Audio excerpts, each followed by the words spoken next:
आप देख रहे हैं के न्यूज, खबरों का सारथी।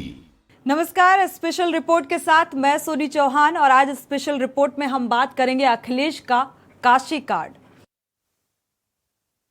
की जो राजनीति है वो शुरू हो गई है। जैसे जैसे चुनाव आ रहे हैं वैसे में जो जातिवाद है वो हावी होता नजर आ रहा है। क्या जो वोट बैंक बीजेपी की तरफ शिफ्ट हो गया था, क्या अब उसका फायदा बीजेपी को क्या मिलेगा और सपा को क्या कुछ मिलता नजर आएगा? इसको लेकर जो समीकरण है दलित वोट बैंक की जो राजनीति निकलकर सामने आ रही है उसी पर हम बात करेंगे। भारतीय राजनीति में महापुरुषों का बहुत ही महत्वपूर्ण स्थान है और इसीलिए तमाम राजनीतिक दल देश की आज़ादी के बाद से ही महापुरुषों पर इतनी दावेदारी या यूं कहें कि हिस्सेदारी जताकर मतदाताओं को लुभाने का प्रयास करती आ रही हैं। और इसी बीच अब सपा मुखिया अपने सियासी करियर में नया अध्याय लाना चाह रहे हैं। कह सकते हैं कि अखिलेश यादव भीमराव अंबेडकर के बाद अब काशीराम पर अपना भविष्य देखने लगे हैं।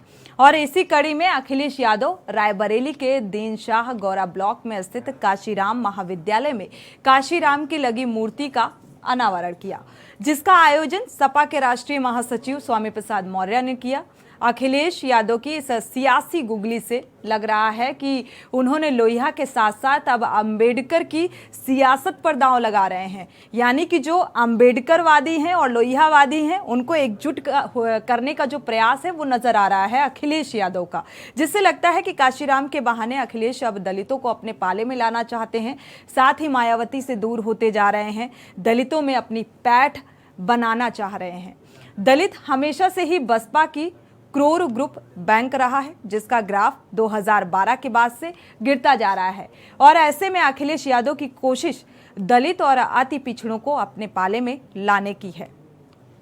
अखिलेश यादव के नैरेटिव के चलते बसपा को 2022 में झटका भी लगा था और इसके चलते बसपा का मुस्लिम वोट बैंक सपा को चला गया। ऐसे में सपा दलित और अति पिछड़ों के साथ समीकरण बनाने की कोशिश कर रही है।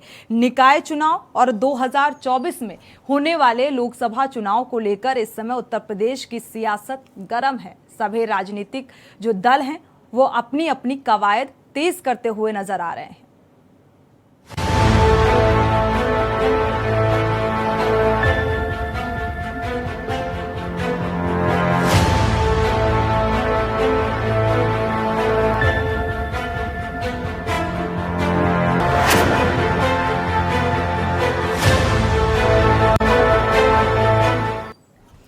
तो ये तो साफ नजर आ रहा है कि जो सभी राजनीतिक दल हैं वो अपनी अपनी तैयारियों और रणनीतियों में जुटे हुए हैं और इस सियासी रण में कोई भी सियासी दल नहीं चाहता कि उससे किसी भी तरह की कोई चूक हो जाए, क्योंकि सभी अपनी कवायद तेज करते हुए नजर आ रहे हैं।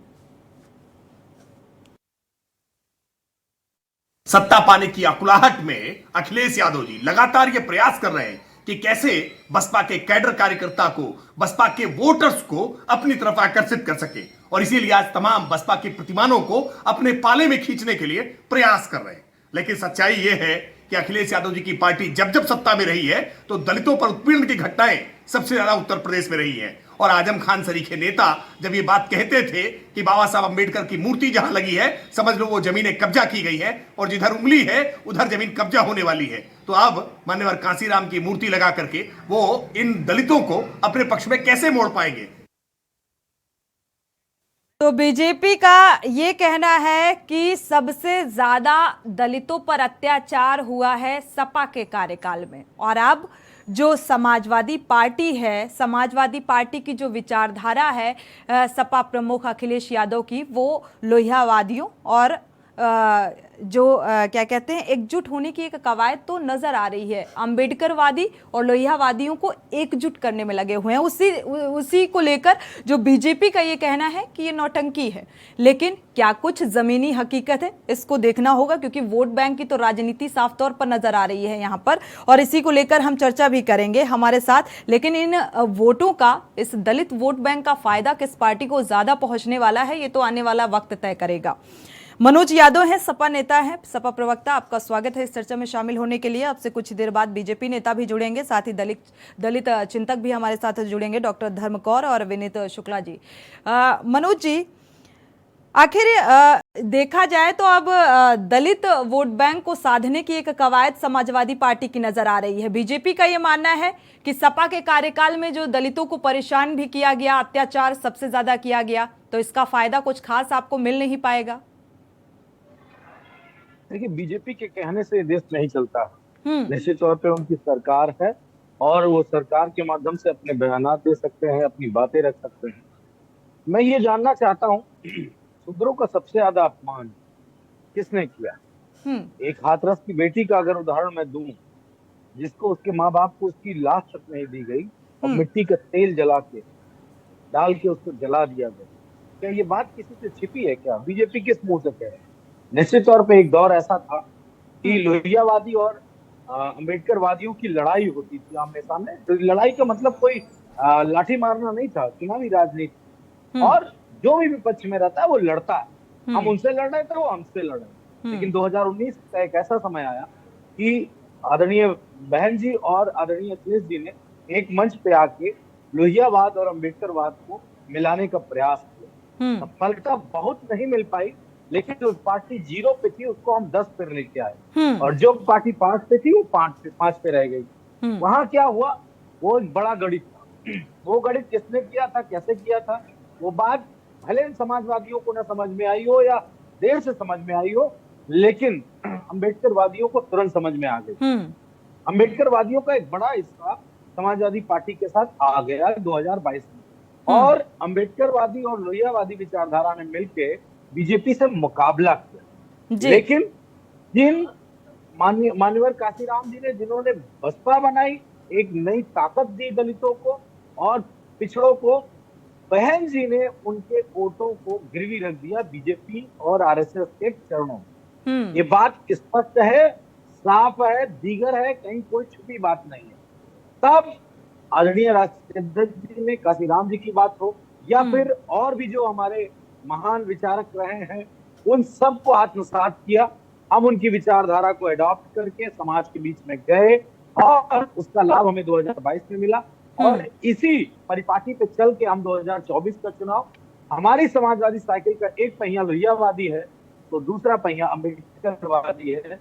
इसमें किसी तरह की अब अस्पष्टता रह नहीं गई है। सोनी जी, बीजेपी क्या आरोप लगाती है, कोई क्या आरोप लगाता है, वो दीगर बात। एक बात स्पष्ट करता चलो कि कुछ डिसीजन समाजवादी पार्टी की सरकार में हमारे SC ST के लोगों के हक के कुछ षड्यंत्रकारियों के कारण हटा दिए गए थे। आदरणीय राष्ट्राध्यक्ष ने भरे मंच से कहा है कि जिस दिन वो सत्ता में होंगे उस दिन जो हमारा SC ST समाज है उसको प्रमोशन में आरक्षण देने का काम किया जाएगा। उसके अलावा जिस तरीके से वो राजनीतिक रूप से, सामाजिक रूप से, आर्थिक, चलिए अच्छी बात है, आपने कहा महज आरोप लगा रही है बीजेपी, लेकिन आने वाले समय में स्थिति स्पष्ट हो जाएगी कि क्या कुछ किस वोट बैंक का कितना फायदा किस पार्टी को मिलता नजर आ रहा है। दावे सभी पार्टियां कर रही हैं। हमारे साथ डॉक्टर धर्म कौर जी भी दलित चिंतक हैं, जुड़ चुकी हैं। स्वागत है आपका इस चर्चा में शामिल होने के लिए। आपके पास आएंगे धर्म कौर जी। अगर देखा जाए पिछड़ा वर्ग और दलितों का जो समीकरण है, इस को लेकर आपका क्या मानना है? दलितों की हितैषी बनती नजर आ रही है समाजवादी पार्टी।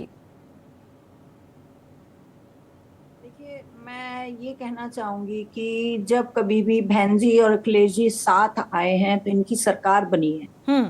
और हम सब जानते हैं कि जब तक ये साथ नहीं होंगे सरकार बनाना बहुत मुश्किल होगा। तो साथ तो आना ही चाहिए। और जैसे और पार्टियां कर रही हैं घर वापसी, तो इनको भी जो अपने रूठे हुए हैं उनको मनाना चाहिए और जीत की ओर आगे बढ़ना चाहिए और साथ आना ही चाहिए। इसमें कोई बुराई नहीं।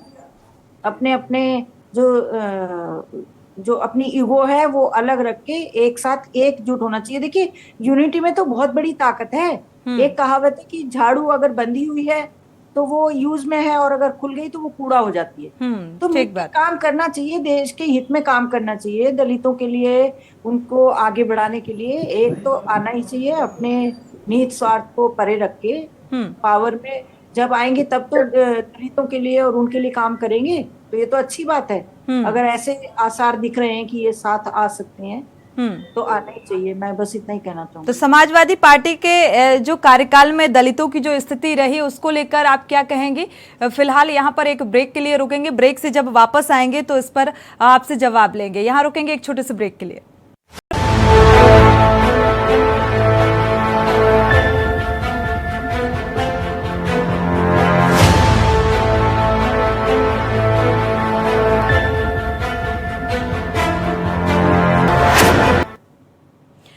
सपा प्रमुख अखिलेश का जो काशीराम कार्ड है, जो काशी कार्ड है, वो कितना कारगर साबित होगा और बीजेपी के लिए कितना नुकसानदायक साबित होगा, इसको लेकर हम चर्चा भी कर रहे हैं। हमारे साथ राहुल बैसला जो बीजेपी प्रवक्ता हैं वो भी जुड़ेंगे अब से कुछ ही देर बाद। उनसे भी प्रतिक्रिया लेंगे कि आखिर ये माजरा क्या है। आपके पास आएंगे मनोज जी। अगर देखा जाए दलित वोट भाजपा की तरफ चला गया था, क्या अब सपा को ये साथ ला पाएगा? कुछ फायदा मिल पाएगा ये जो कवायद है अखिलेश यादव की?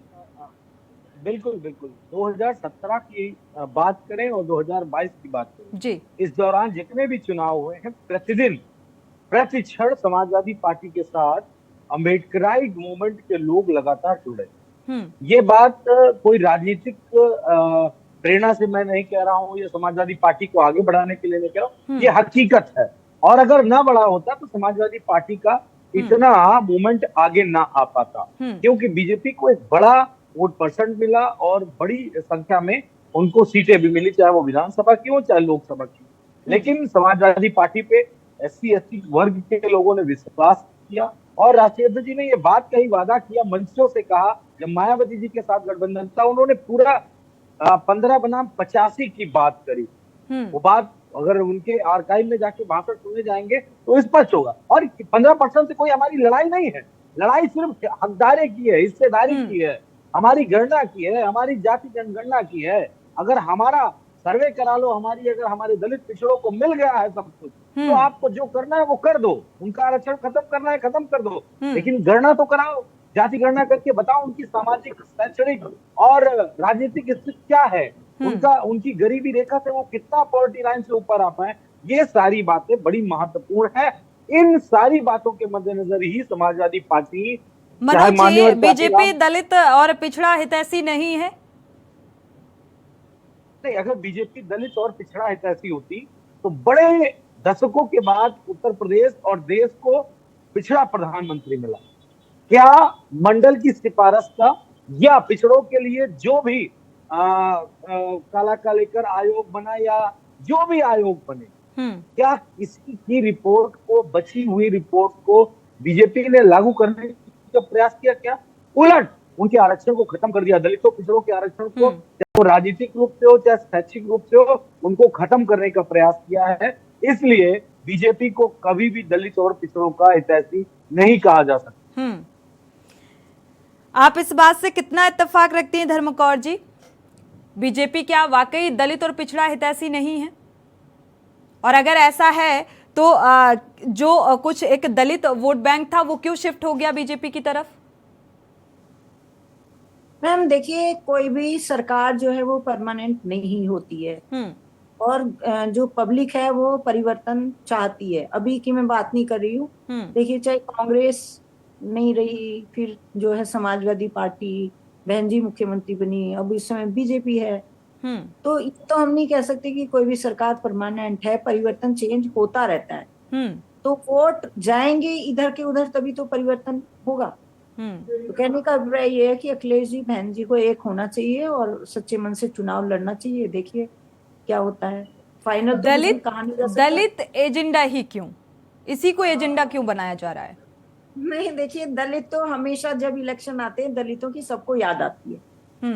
इस चीज से तो इनकार नहीं किया जा सकता, क्योंकि दलितों की सबको याद आती है जब इलेक्शन आता है, चाहे वो कांग्रेस हो, बीजेपी हो या कोई और हो, क्योंकि दलितों का वोट जो है बहुत महत्वपूर्ण है। दलित इनोसेंट होते हैं, वो अपना हित ज्यादा नहीं समझ पाते। जरा सा उनको आप मीठे मीठे वर्ड्स बोलिए और बेचारे बहक जाते हैं। तो ये तो कुछ भी नहीं कहा जा सकता कि किसकी सरकार होगी, पर जहां तक दलित एजेंडा है वो अखिलेश जी और बहन जी को एक होना चाहिए और जो इनके रूठे हुए लोग हैं उनको मना लेना चाहिए और आगे कोशिश करना चाहिए। देखिए क्या। बिल्कुल मनोज जी, क्या दलित एजेंडा ही है जो इस नैया को पार लगा सकता है और इसीलिए हर राजनीतिक पार्टी इसी एजेंडे को पकड़ लेती है? जैसा डॉक्टर धर्म कुंवर जी ने कहा कि बहुत भोले होते हैं, उन्होंने भोला कहा। मैं दूसरी बात का शब्द का इस्तेमाल करूंगा। हजारों साल जिस वर्ग को शिक्षा से दूर रखा गया, हजारों साल जिस वर्ग को दबाया गया, हजारों साल जिस वर्ग के ऊपर अत्याचार किया गया, वो दलित हो, पिछड़ा हो, कमजोर हो, जो लड़ सकते थे वो लड़े। वो चाहे कमजोर रहे हो, लेकिन सारे लोग नहीं लड़ पाए, सभी वोकल होकर राजनीति नहीं कर पाए, सभी अपने हक की मांग नहीं कर पाए। तो इसमें दो राय नहीं है। तो ऐसे क्यों नहीं आती किसी राजनीतिक दल को दलित और पिछड़े का जो चिंता है वो ऐसे क्यों नहीं सताती? जब भी इलेक्शन आता है, इलेक्शन से पहले हम दलित वोट बैंक की बात करते हैं, हम दलित का दुख समझते हैं, हम पिछड़े वर्ग का दुख समझने पहुंच जाते हैं, ऐसा क्यों? ये एक आरोप है और ये बीजेपी आरएसएस के द्वारा रचित एक पूरा षड्यंत्र है। समाजवादी पार्टी, बहुजन समाज पार्टी या जो भी संगठन है पिछड़ा वर्ग के या एससी एसटी वर्ग के, वो सब निरंतर काम करते हैं।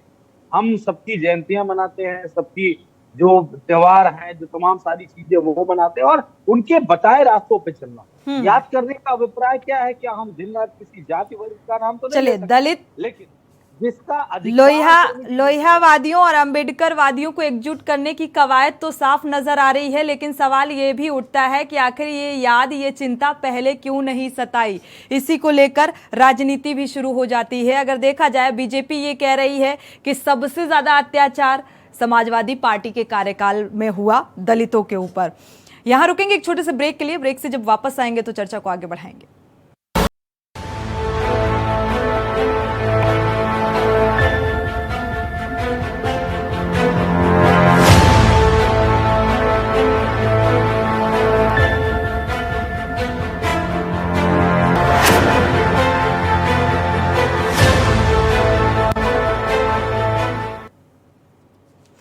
अखिलेश की काशी कार्ड को लेकर हम चर्चा कर रहे हैं। हमारे साथ बीजेपी प्रवक्ता भी जुड़ चुके हैं। विनीत शुक्ला जी, स्वागत है आपका इस चर्चा में शामिल होने के लिए। साथ ही बीजेपी प्रवक्ता राहुल बैसला जी भी जुड़ चुके हैं। स्वागत है आपका इस चर्चा में शामिल होने के लिए। विनीत जी, आपके पास आएंगे। क्या लगता है, इस दलित और लोहिया कार्ड से बीजेपी को कितना नुकसान होने वाला है? विनीत जी,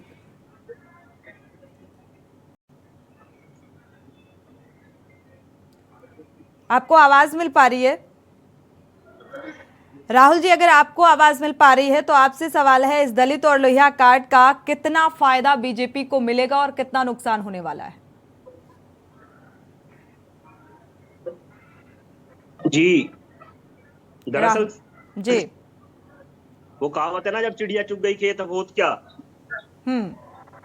जब समय था तब अखिलेश जी को याद नहीं आई दलित और पिछड़ों की, और अब समय बीत जाने के बाद भारतीय जनता पार्टी के वरिष्ठ नेताओं से सीखते हुए अब वो सबका साथ सबका विकास की जो नीति पर चल रहे हैं, तो उसके लिए समय बीत चुका है, समय गुजर चुका है।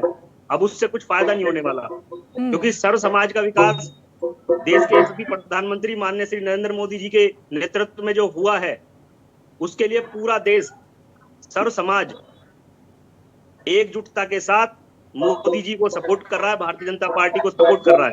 और निश्चित रूप से आपको देखने को मिलेगा 2024 के लोकसभा चुनाव में कि पुनः माननीय नरेंद्र मोदी जी के नेतृत्व में भारतीय जनता पार्टी और सहयोगी दल मिलकर पुनः सरकार बनाएंगे और पहले से अधिक सीटें प्राप्त करेंगे।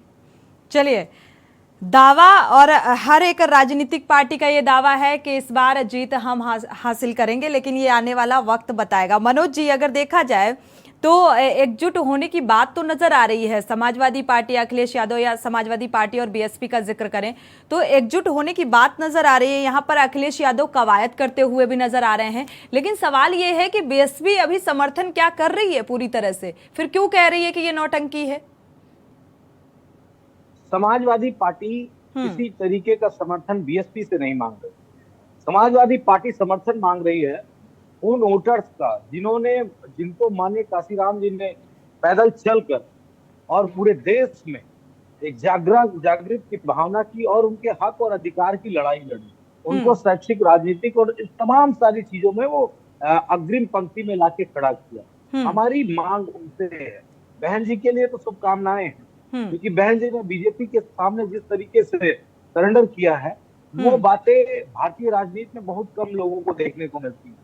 2022 का चुनाव होता है तो बहन जी पूरे चुनाव के दौरान सिर्फ 2 मीटिंग करती। क्या 2 जनपद थे, 2 मंडल थे या 2 जोन थे, क्या था 2?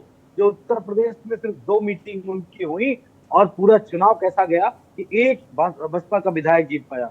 वो कारण था, वो डर था, वो बीजेपी के द्वारा दबाया गया, उनको एक षड्यंत्र के तहत ये पूरी प्रक्रिया हुई। तो उनका जो वोटर था, उस वोटर जो अम्बेडकराइट विचारधारा को मानता है, उसने ये महसूस किया कि अगर उत्तर प्रदेश में बीजेपी के सामंतवाद और मनवाद से कोई लड़ सकता है तो वो समाजवादी पार्टी लड़ सकती है। इस वजह से समाजवादी पार्टी ने उन सारे जो वर्ग के लोग हैं उनके हक की बात की लड़ाई को आगे किया है। और आने वाले समय में चाहे माननीय काशीराम जी की विचारधारा हो या अम्बेडकर जी की विचारधारा हो, और जितने भी SC/ST वर्ग के महान लोग हुए हैं, उन सब की विचारधारा को समाहित करके समाजवाद के रूप में एक नया गुलदस्ता खिलेगा। बीजेपी के साथी ने कहा कि जब चिड़िया चुग गई तो का पछताए हो, तो मैं एक ही बात कहूंगा, एक बार चुग गई, हम दोबारा जोतेंगे, गोड़ेंगे और फिर हम बीज डालेंगे खेत में और उस लड़ाई को लड़ेंगे। समाजवादी खेमे में एकजुटता नजर नहीं आती है, तो कैसे इसका फायदा मिल पाएगा आगामी चुनाव में? मनोज जी, समाजवादी पार्टी में कोई खेमा नहीं है, समाजवादी पार्टी एक है। चलिए, अच्छी बात है, अगर एकजुट होते हैं तो जाहिर सी बात है इसका फायदा मिलेगा। राहुल जी, चूंकि समय कम है, बहुत कम शब्दों में, क्योंकि धाकड़ नेता जो BSP के हैं वो समाजवादी पार्टी ने पहले ही अपने पाले में कर लिया है। अब दलित वोट बैंक को साधने की कवायद नजर आ रही है। क्या लगता है, बीजेपी तैयार है? ऐसा है, अब मैंने जो अपनी बात रखी थी, अब मैं आपको बताना चाहता हूं कि देश के यशस्वी प्रधानमंत्री माननीय श्री नरेंद्र मोदी जी ने माननीय सरदार पटेल जी की जो विशाल प्रतिमा बनवाई थी, उससे इन लोगों ने सबने प्रेरणा ली। उससे पहले की कभी किसी ने नहीं सोचा। और दलित प्रेम के बारे में बात करूं, भारतीय जनता पार्टी के नेतृत्व में सभी सहयोगी दलों ने मिलकर, पहले तो महामहिम राष्ट्रपति के पद पर रामनाथ कोविंद जी को जो बैठाया, वो उनका दलितों के प्रति सम्मान दर्शाता है। और पिछड़ों और दलितों के प्रति मैंने आपको ताजा उदाहरण दिए वर्तमान में। तो आज की स्थिति यह है कि बिगर किसी जात पात के, बिगर किसी भेदभाव के, जो महापुरुषों का सम्मान, मनोज जी समय नहीं है, मोदी जी के नेतृत्व में पूरे देश में हो रहा है, उससे सभी ये लोग प्रेरणा ले रहे हैं। जी बोल दीजिए, समय नहीं है, प्रेरणा ले रहे हैं। और अभी तो इनको सीखना पड़ेगा, अभी सीखने का तो इनका शुरू हुआ है, क्योंकि इन्होंने जब इनका समय था, जब ये कुछ नहीं कर पाए, अब जो है, अब ये कुछ भी बोले, कुछ भी करे, जनता पे कोई प्रभाव नहीं पड़ेगा, क्योंकि सबको पता है, माननीय नरेंद्र मोदी जी को देखकर, उत्तर प्रदेश में माननीय योगी आदित्यनाथ जी को देखकर ये अब सारे कार्य भारतीय जनता पार्टी ने सीख कर रहे हैं। लेकिन अभी तो सीखने में समय लगेगा, तब तक जो 40-50 साल बीत जाएंगे। इनमें जो मौतें हुई दलितों की, वो किसके टर्म में हुई, किसकी सरकार थी? चलिए, फिलहाल समय कम है, चर्चा को आगे नहीं बढ़ा सकते। आप सभी मेहमानों का इस चर्चा में शामिल होने के लिए बहुत बहुत शुक्रिया। कुल मिलाकर अगर देखा जाए, ये जो माजरा है, दलित वोट बैंक की जो राजनीति है, काशीराम पर अपना भविष्य निहार रहे हैं, आगे का भविष्य गढ़ रहे हैं समाजवादी पार्टी के प्रमुख अखिलेश यादव, तो ये कितना कारगर साबित होने वाला है आने वाले दिनों में, ये देखना बेहद ही दिलचस्प होगा। क्योंकि उत्तर प्रदेश की सीटों में सभी की नज़र है, चाहे वो बीजेपी की कहें या कांग्रेस की कहें या BSP की या समाजवादी पार्टी की, कांटे की टक्कर, लेकिन दावा जीत का सभी कर रहे हैं। और दलितों की हितैषी, दलितों की चिंता सिर्फ चुनावी माहौल में ही इन राजनीतिक पार्टियों को सताती है। इसी के साथ इस स्पेशल रिपोर्ट में फिलहाल बस इतना ही। आगे खबरों के लिए आप देखते रहिए K News India।